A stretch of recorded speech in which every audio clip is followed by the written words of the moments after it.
التسويف. علشان نعالج التسويف تعال نعرف الأول إيه اللي بيجرى جوه دماغنا بيخلينا نسوف.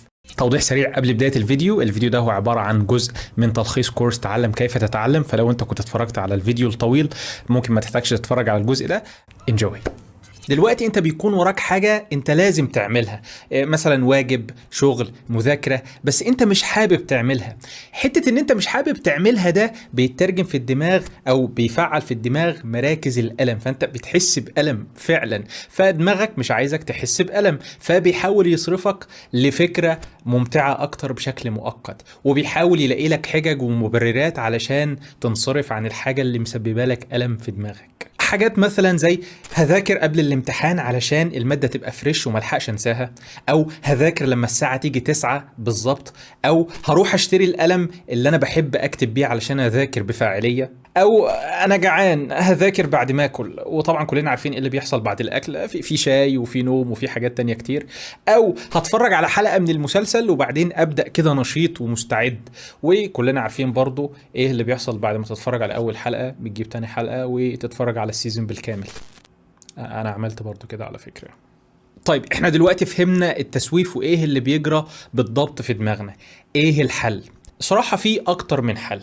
أول حاجة إنك تكلم نفسك بصوت عالي، بصوت مسموع، يعني ما تكلمش نفسك بصورة داخلية كده، لا بصوت عالي، بتقول لنفسك قوم اعمل اللي وراك وبطل مرقعة، عذرا على الكلمة، يعني لازم تكون قاسي على نفسك شوية، علشان لو ما عملتش اللي وراك هيتراكم عليك وده هيتسبب لك في ضغط وحمل أكتر أنت مش هتقدر تتحمله.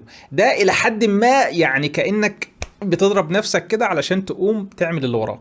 الحل التاني لو المهمة اللي وراك كبيرة شوية وانت مستتقلها وكل ما تيجي تفكر فيها فعلا تحس بألم وتروح تعمل حاجة تانية، هي انك تركز على الوقت، ما تركزش على الكم او على المهمة اللي وراك. يعني ما تقولش انا ورايا مذاكرة كيمياء كتير جدا ومتراكم عليا بقالي كتير، وعمرك ما هتبدأ بالشكل ده. ممكن تقول انا هذاكر 25 دقيقة بس وبعدين هاخد بريك. فكرة 25 دقيقة هي حاجة سهلة وحاجة تقدر تنجزها بسهولة، وعقلك مش هيقاومك قوي في حتة زي دي، او مش هتحس بألم في دماغك لما تفكر فيها. وكمان بعد ال 25 دقيقة هتاخد بريك، او فيما يعرف بتقنية البومودورو، كنا عملنا عنها فيديو. الحل الثالث لو انت عندك اكتر من حاجة فحاول تبدأ بالحاجة السهلة المحببة للنفس، لان مشكلتنا كلها في البدء. يعني انت مجرد ما بتبدأ بتمشي على طول زي الفل، لكن هي القصة كلها انك تتحول من مرحلة ان انت ما بتعملش حاجة ليه فعلا تبدأ تعمل الحاجة دي. وزي ما قلنا حاول تقسم جلسات الشغل 25 دقيقة، بريك 10 او 5 دقايق، 25 دقيقة، وهكذا. هتلاقيك بتنجز اكتر وانت مش حاسس بضغط او ستريس، افضل بكتير من انك تخليك قاعد ساعتين فظهرك يوجعك ورقبتك توجعك فتحس ان انت يا انا عملت شغل كتير قوي فنريح بقى او نبطل. فتقنية البومودورو تقنية رائعة، زي ما قلنا عملنا عنها فيديو مستفيض. الحل الرابع والمهم جدا هو انك تبعد عن نفسك كل الملهيات والمشتتات اللي ممكن دماغك يخدعك علشان تروح لها. يعني مثلا انت بتحب التلفزيون وتتفرج على تلفزيون كتير، خبي الريموت، ادي الريموت للحاجة مثلا او للوالد وقول له عين الريموت ده ما تخليهوش معايا، يعني بحيث ان انت ما يبقاش عندك اكسس او وصول للريموت، علشان كده كده انت مش هتعرف تشغل التلفزيون. تليفونك اقفله او ابعده، او برضه اديه للحاج او للحاجه لو الحاله صعبه حبتين علشان تعمل اللي وراك.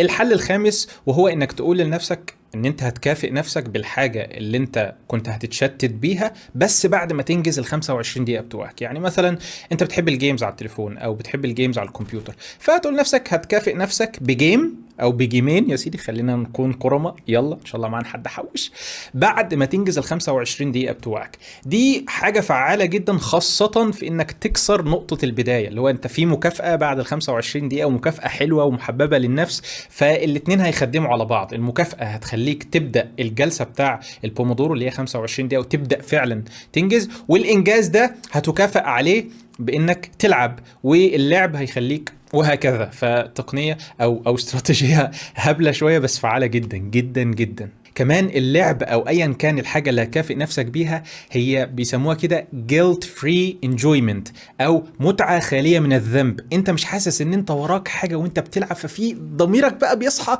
ويقعد يأنبك، لا انت مستمتع لانك دي مكافاه ان انت انجزت اللي وراك. عامله كده زي زمان لما كنت بتروح تلعب كوره مع اصحابك وانت عامل الواجب، انت عملت الواجب ورحت تلعب، فانت مستمتع باللعب جدا لان مفيش حاجه بتأنبك. لكن تعالى انت ما عملتش الواجب واطلع العب، كل شويه ضميرك هيأنبك وهيفسد عليك المتعة بتاع اللعب. طبعا يعني في ناس ضميرهم ميت ما بيأنبهمش خالص، فيعني ربنا يعافينا. التسويف من أكبر العادات السيئة على الإطلاق، فإنك تتعامل معاه أو تعرف تحله هيأثر بالإيجاب على حاجات كتيرة جدا في حياتك.